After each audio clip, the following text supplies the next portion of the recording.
So this was actually going to be a lightning talk, but I said, well, it's partly about success, partly about failure, so we can also do it as a failure. Is this the first time we're doing failures at Hack.ly? Okay, because I didn't know what to expect, but I really like that we talk about failures, because a lot of research that you do deals with failures. So I'm going to talk about the LIPS Eloctro lock. So first about myself, you might have seen my keynote, so you know that I'm a hacker and I've worked in IT security, but I'm also a lockpicker for a long time. I am an ex-world champion in lockpicking. I like locks, physical security. And once in a while, I'll get my hands on an interesting lock and I think, that's a nice project to work on. So whereas some other people join a football club and play sports, I like to spend my evenings just fiddling around with technology. And I got this lock. On the left you see the marketing imagery. On the right you see the real thing, which is a lock from 1991 already, made by Dutch company Lips Sloten.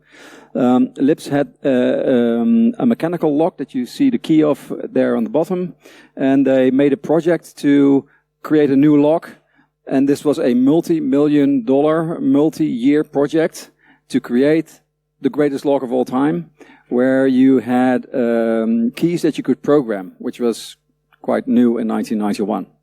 Well, I got a few of these locks and I started to investigate them. So what's interesting is that the keys, they look like normal keys. That was one of the things they really wanted for this project, to have the normal user experience with a physical key.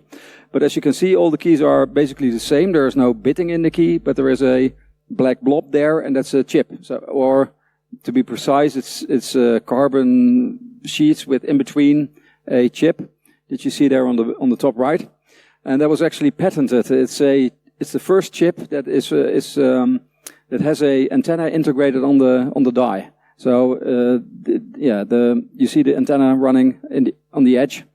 And you can power it using electromagnetical field, and it will power up and will send a fixed bit string. So it's like a modern NFC card, but this was completely new at the time. And this was patented, and that actually allowed me to get in touch with the original inventor, because his name was on the patent, and he still worked for the Dutch TNO organization that did this work for the lock company.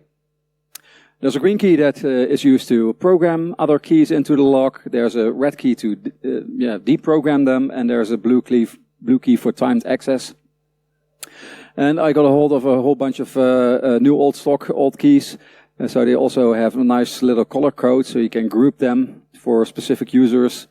But so they're all the same. So also a key thing of this system is that you can, as a company, if you have this system, you can buy a lot of locks.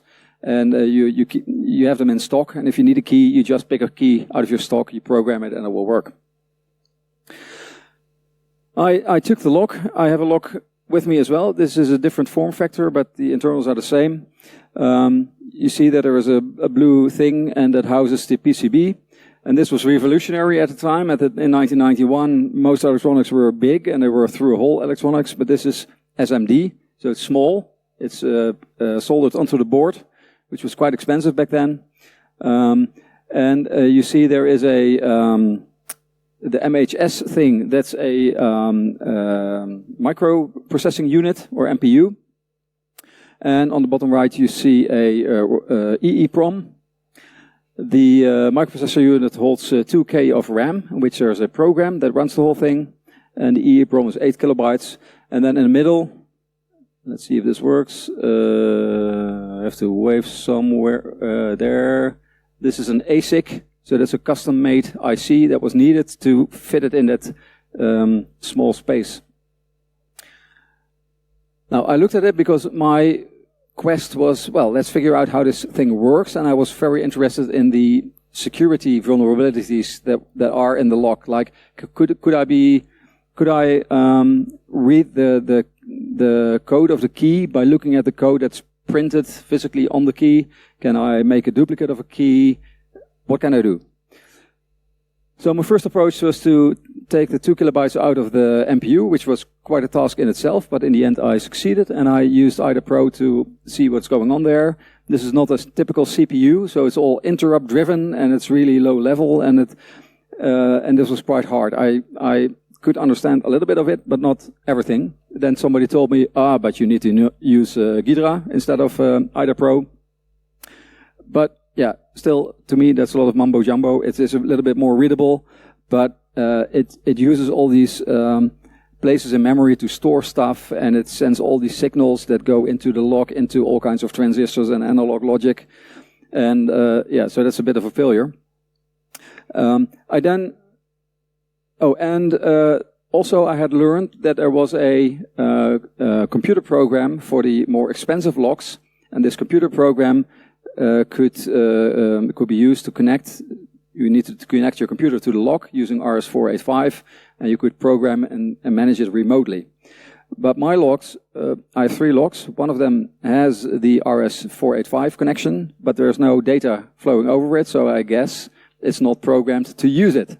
So the question is, how can I get it to use RS-485? But I've been unsuccessful until now. Then I decided to take another approach and look at the contents of the EEPROM. So I made this rig where the EEPROM is connected via a socket that I can take out the EEPROM. So I was able to program some keys in one lock, and then by taking out the EEPROM, reading it out, putting it back, programming another key, taking it out, looking at the differences, I could somehow figure out what was going on. And then I also learned that there is another very interesting device which they call a program box, and this is a device that is like it's just a Psion organizer with some software, but there's a cable that ends into a fake key that you can insert into the lock, and you can actually send data to the lock. So the key is not just one way, but it's actually two-way communication, and this can be used. And so I thought, wow, that's very interesting. If I would have a box like this and I could change the code, I could maybe get it to program specific key codes into my lock. Right. So to go to the failures. Yeah, I failed to get a program box. They're unobtainable. So I can't do any work on that. I don't have the software. I'm still looking for it, but I don't think I will ever find it. I did some work in trying to figure out how the code that is printed on the key maps to an actual number that is stored. And I sort of have the algorithm by looking at the code in the Ghidra. But it does work for 99% of the times, but not all of the time. So I don't have a one-on-one mapping between the code that's in the chip and the code that's printed on there. The biggest lack that I have is that I don't understand the settings that are stored in the EEPROM. So my guess is that when the locks are being made in the factory, they all have the same code in there, and then before they are being sold, they are being programmed to have a certain configuration. I do know where in the EEPROM that configuration data is stored, but I have no clue what that actually means. So there might be some bit that I could flip and maybe get RS-485 to work, but didn't get it working.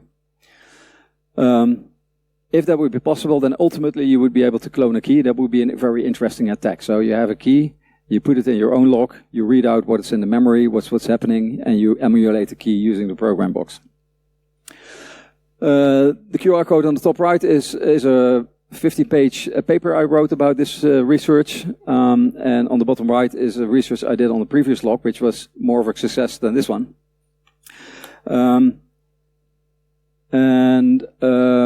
Yeah, I was really wanting to do follow-up work on this, but also my energy levels have dropped a bit because it was not really that successful. So maybe you recognize that. But in the end, as Henry Ford said, it's not a failure. It's just I found out another way that it doesn't work, which is also valuable. Thank you.